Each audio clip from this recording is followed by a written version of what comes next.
हमारे साथ हैं आनंद राठी वेल्थ के director Rishikesh Palve, complete circle consultants के हेड वेस्ट जोन विकास पुरी।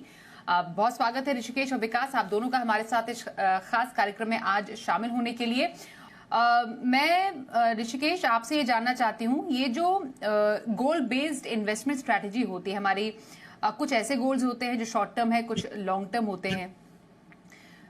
शॉर्ट टर्म और लॉन्ग टर्म इस तरीके के दोनों गोल्स में हमें जब हम गोल के करीब पहुंचने जाते हैं तो वहां पर स्ट्रैटेजी में बदलाव क्यों करना जरूरी है और कैसे करना जरूरी है, ये समझना मैं आपसे चाहूंगी। अगर हम एक छोटे गोल से शुरुआत करें जो विद इन 3 to 5 years का एक हमारा कोई भी गोल है, फॉर एग्जाम्पल किसी को घूमने जाना है, वो अगर 5 साल में गोल आ रहा है तो वो पूरी planning from starting to execution कैसे रहेगी, एसेट एलोकेशन कैसे बदलता है? नमस्ते स्वाति जी, विकास जी नमस्ते। बहुत महत्वपूर्ण सवाल है कि हम एक टारगेट निर्धारित करते हैं, एक लक्ष्य निर्धारित करते हैं कि समझो जैसे स्वाति जी ने कहा कि अगर किसी को घूमने जाना है, किसी का सपना है कि एक यूरोप ट्रिप करनी है जिसके लिए करीबन 7 से 8 लाख का खर्चा हो सकता है। अब ये 7 से 8 लाख का खर्चा जो है वो अचानक से खर्चा नहीं कर सकते, उसके लिए प्लानिंग करनी होगी किसी को 5 सालों के लिए समझो। तो सर्वप्रथम उनको क्या करना चाहिए कि कितना खर्चा आज यूरोप जाने के लिए लगता है। अगर वो खर्चा 5 साल के बाद 8 लाख रुपए, तो आज की तारीख में उसका खर्चा होगा करीबन 4 से 5 लाख रुपए। इन्फ्लेशन को जोड़ दे तो 5 साल के बाद उसका खर्चा 8 लाख होगा। तो ये गणित करना सर्वप्रथम बहुत इंपॉर्टेंट है। तो उसके बाद अगर 8 लाख का खर्चा होने वाला है तो आज से आप करीबन एक 10,000 की एसआईपी चालू कर दो। अगर आप 10,000 की एसआईपी चालू कर दोगे अगले 4 सालों के लिए, तो और मार्केट अगर 12.5% के हिसाब से ग्रो होता है तो आपके पास एक कॉर्पस जमा हो जाएगा चौथे साल के अंत तक करीबन 6-6.5 लाख का। फिर वो 6-6.5 लाख जो आपने जमा कर लिए हैं 4 साल के बाद, वो 6-6.5 लाख आपने इक्विटी में निवेश किए थे, अभी वो इक्विटी से निकल के आपको डेट में निवेश करने होंगे। क्यों करने होंगे डेट में निवेश? क्योंकि आप गोल के नजदीक आ रहे हो। 5 साल के बाद आपको अगर घूमने जाना है तो 4 साल के बाद आपको देखना होगा आपकी राशि कहाँ पहुंची है। 6-6.5 लाख अगर पहुंची है तो काफी अच्छी तरह से आपका ग्रोथ हुआ है। फिर आप वहां से निकल के इक्विटी से निकल के डेट में निवेश करते हो। अगर वो 6-6.5-7% के हिसाब से भी ग्रो होता है एक साल के लिए, तो फिर उसकी कीमत होती है करीबन 7 से 8 लाख, 7-7.5 लाख रुपए। तो वो 7.5 लाख काफी हैंडी आ जाएंगे आपको आपका गोल अचीव करने के लिए।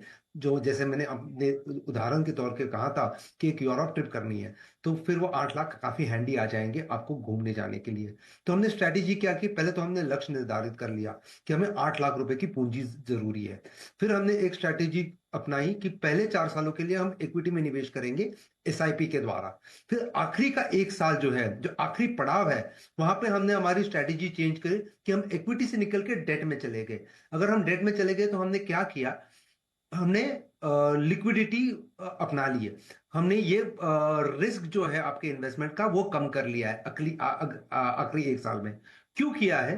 क्योंकि अगर अगर 5वें साल में मार्केट करेक्शन आती है या मार्केट नहीं चलता है या कोई भी आपत्ति आती है, तो आपका जो सपना है उस पर कोई बाधा ना आए।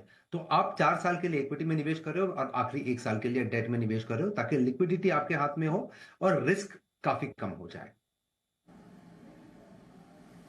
ओके, तो ये आपने काफी अच्छे से बताया ऋषिकेश कि 5 साल का आपका जो गोल है, तो 4 साल तो आप समझ लीजिए कि आपको अच्छे से अग्रेसिवली एक ग्रोथ एसेट में इन्वेस्ट करना है, क्योंकि पैसे से पैसा बनाना है, कंपाउंडिंग इफेक्ट तो चाहिए, लेकिन आखिरी का जो 1 साल है उसमें आपको इतनी वॉलेटिलिटी नहीं चाहिए अपने इन्वेस्टमेंट में। तो what make sense, shifting from equity to debt, इसमें आपको स्थिरता मिलेगी और जो कैपिटल जो एक इरोजन होता है एक मार्केट की वजह से, वॉलेटिलिटी की वजह से, उससे भी अब बचाव होगा। ये एक स्ट्रैटेजी है जो कि टुवर्ड्स नियरिंग योर जैसे गोल एंड होता है आप करते हैं। मैं इसी बात से ऋषिकेश आपसे ये समझना चाहती हूँ, हमारे जो अलग अलग तरीके के गोल होते हैं, कुछ होते हैं जिनको हम थोड़ा आगे बढ़ा सकते हैं। जैसे हॉलिडे का आपने एग्जाम्पल दिया, हॉलिडे जैसा गोल है, कई बार वैसे लोगों का मन तो नहीं करेगा, पर वो थोड़े एक्सटेंडेबल गोल्स होते हैं कि ठीक है आपने उसको 1 साल आगे बढ़ा दिया या आपका कुछ प्लान चेंज हो गया है, जैसा विकास ने बताया कि कहीं से पैसा कहीं पर आ रहा था वो उसने आपने शिफ्ट कर दिया। पर कुछ ऐसे गोल्स होते हैं जो टाइम बाउंड गोल्स होते हैं एंड उनको टाइम के भीतर ही होना जरूरी होता है, जिसमें बच्चों की पढ़ाई एक बहुत ही इंपॉर्टेंट एजुकेशन का गोल है। क्या ऐसे किसी गोल में एज पर मार्केट कंडीशंस बदलाव करना चाहिए? और आज जब ऐसे किसी गोल में जब हम when we are nearing our target, तो अगर बाजार में काफी उथल पुथल हो तो कुछ स्ट्रैटेजी बदलना चाहिए? जी स्वाति जी, जैसे विकास जी ने बहुत सही तरीके से कहा कि एजुकेशन दो किस्म के गोल्स होते हैं। एक होते हैं एस्पिरेशनल गोल्स और दूसरे होते हैं non aspirational consumption goals, need based जिसे हम कहते हैं। तो एस्पिरेशनल गोल जैसे गाड़ी खरीदनी है या वेकेशन पे जाना है, उसको हम अगर मार्केट सहायता ना करे या स्ट्रेटेजी सहायता ना करे और हम लक्ष्य की तरफ नहीं जा रहे, तो उसको हम थोड़ा डेफर कर सकते हैं, डिले कर सकते हैं साल 2 साल के लिए। लेकिन जैसे आपने बहुत सही तरीके से कहा, जो नीड बेस्ड गोल्स होते हैं, जैसे एजुकेशन हो गया। अभी एजुकेशन को तो हम डेफर नहीं कर सकते, हम डिले नहीं कर सकते, तो उसकी एक एक टाइम बाउंड एक्टिविटी है ये। तो समझो फॉर एग्जांपल हम अगर देखें किसी के एजुकेशन है, हायर एजुकेशन की बात करेंगे, अंडर ग्रेड या ग्रेड के। समझो किसी को एक बेटा पैदा हुआ है और उसको अगले 15-20 साल की प्लानिंग करनी है। तो समझो इन्फ्लेशन एडजस्टेड अगर कॉस्ट देखी जाए उसके अंडर ग्रेजुएशन की, करीबन 15 लाख हर साल की है। और 4 साल का ग्रेजुएशन पकड़ लो इंजीनियरिंग का, तो 60 लाख करीबन वहाँ खर्चा हो जाता है। और हायर एजुकेशन के लिए, मास्टर्स के लिए करीबन 40-80 लाख रुपए का खर्चा आता है। तो वो दोनों मिला के करीबन 1.4 करोड़ का एक्सपेंस हो जाएगा। तो अगर ये एक्सपेंस है तो हमें बैक ट्रैक करना पड़ेगा, हमें देखना पड़ेगा आज से हमें कैसे उसका एसेट एलोकेशन और इन्वेस्टमेंट प्लान करना है।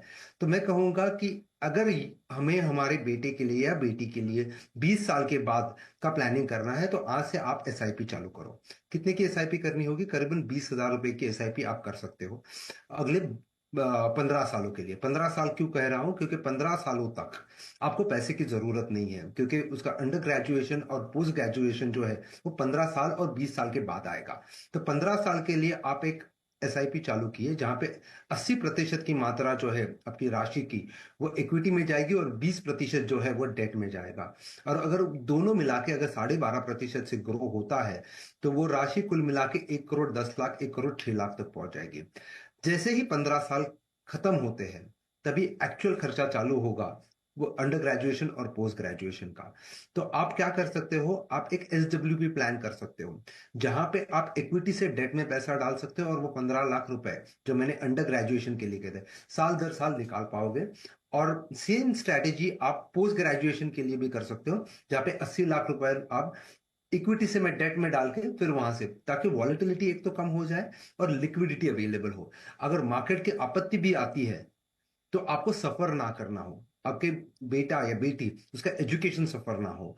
तो अगर लॉन्ग टर्म एजुकेशन गोल है तो ये स्ट्रैटेजी अपनानी चाहिए। तो ये कुछ, एक तो एसेट एलोकेशन है जो 80-20 का होना चाहिए, 80 इक्विटी और 20, ताकि ग्रोथ फैक्टर इन हो, अग्रेसिव एलोकेशन टुवर्ड्स इक्विटी हो। और जब आप नियर हो जाओ वो गोल के, जब एजुकेशन का एक्चुअल खर्चा आने वाला है, तब आप एसडब्ल्यूपी करके डेट में मूव हो सकते हो वॉलिटिलिटी कम करने के लिए। ओके, तो ये आपको एक बहुत ही सोची समझी स्ट्रैटेजी बनानी पड़ेगी। हो सकता है कि इसको खुद करने में आपको थोड़ी परेशानी भी हो या कंफ्यूजन हो, तो आपके लिए एक्सपर्ट्स हैं हम अपने शोज के जरिए आपको बताते हैं कि कैसे आप अपने स्ट्रैटेजी कैसे चेंज करें, या फिर एक अच्छे फाइनेंशियल सलाहकार की मदद से आप अपनी पूरी इन्वेस्टमेंट जर्नी को प्लान कर सकते हैं। ये एक बेहतर तरीका होता है अपनी इन्वेस्टमेंट प्लानिंग के लिए। ऋषिकेश, अब ऐसे में कौन से ऐसे फैक्टर्स हो सकते हैं, कौन से ऐसे प्रिंसिपल्स हैं जिसको ध्यान में रखें जब हम यूजुअली अब देख रहे हैं अपने पोर्टफोलियो को समझने की कोशिश कर रहे हैं कि मेरा तो अब 15 साल का इतना लंबा चौड़ा जो निवेश जर्नी थी, मानिए फॉर एग्जांपल बच्चे की पढ़ाई की, अब उसके लगभग 13 साल पूरे हो चुके हैं, अब 2 साल आखिरी के बाकी हैं, तो मुझे अब अपनी इन्वेस्टमेंट स्ट्रैटेजी क्या रखनी है?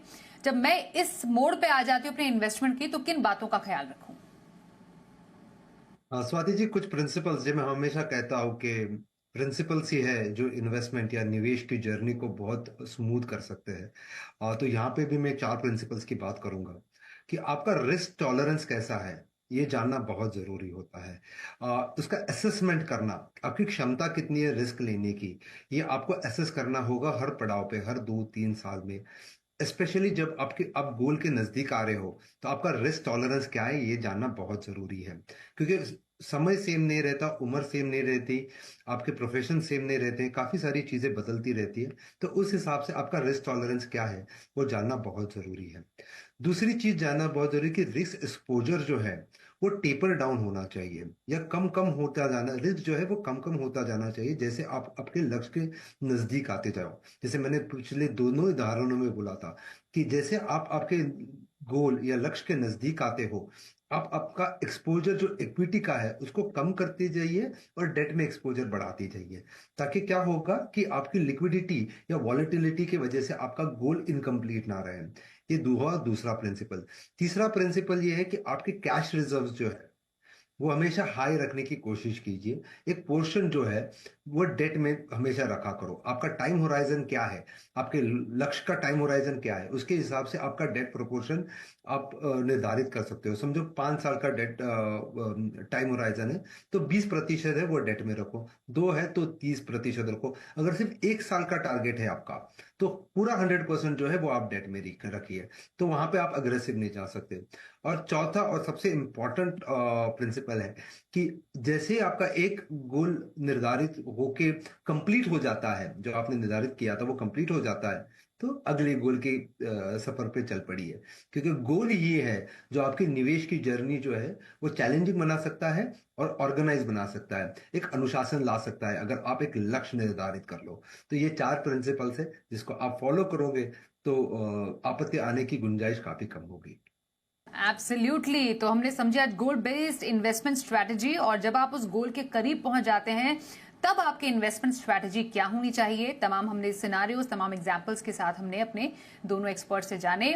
ऋषिकेश पालवे और विकास पुरी, आप दोनों का बहुत धन्यवाद करेंगे इस चर्चा में हमारे साथ शामिल होने के लिए।